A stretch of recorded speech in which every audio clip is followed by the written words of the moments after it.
Hello and welcome. In this video, we're going to look at this RC high pass filter circuit to find its cutoff and voltage output. So we know this is a high pass circuit because when we look at our source voltage, we have no choice but to go through this capacitor to get to our output.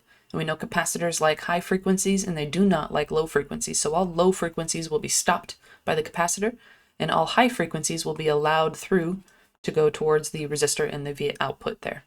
And so that is what we expect from it. So we'll start off with our frequency. So our FC, our cutoff frequency, is equal to 1 over 2 pi times our time constant. We have a resistor and a capacitor, so we'll do our RC time constant, which is our resistor times our capacitor there. We can plug that directly in because we have all those values. So 1 over 2 pi.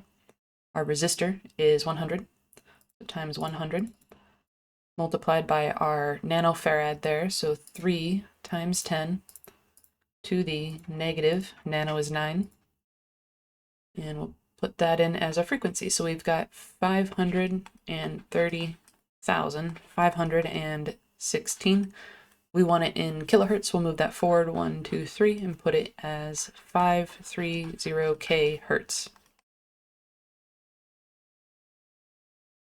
All right, so we can type that in over here. We can say 530 is our kilohertz value, and our voltage output is going to be based on our voltage divider equation. And when we look at this circuit here, we see that our output voltage is our voltage from this node to ground, right? That resistor is going to share the same voltage as our output because they're in parallel there, and voltage is shared in parallel.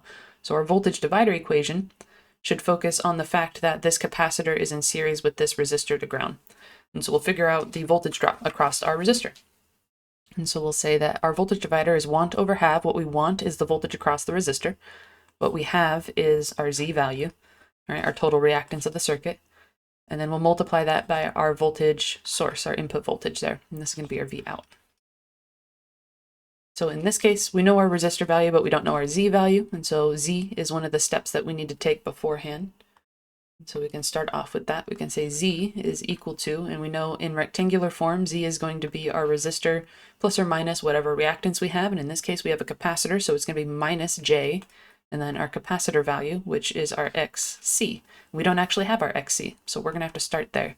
So we'll say that our XC is equal to 1 over 2 pi, our frequency times our capacitance. And we have those values, so let's do that. 1 over 2 pi times our frequency that we just found, 530, multiply, times our frequency we just found, 530,000 for that 1,000, and then we'll multiply that by our capacitor value of 3 times 10 to the negative, nano is 9, and that gives us 100. So our XC is equal to 100 ohms.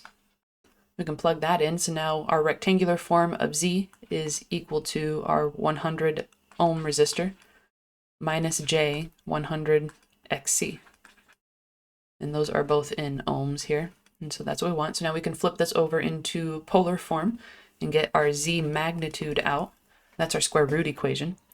So we'll send this out. We'll say the square root of the first number squared plus the second number squared, so 100 squared plus 100 squared gives us 141. So 141 ohms is our magnitude. We don't care about the phase angle because it's not asked for here, so we can leave that off. That would be that tangent equation. So now we have what we need for our V output here. We have our resistor value of 100. We have our Z output magnitude of 141, and then we have our voltage source of 2 volts. And so we'll plug that in. So we have 100 divided by 141, and then that is multiplied by our 2 volts. So our output voltage is 1.4, we'll round that up to a 2 volts.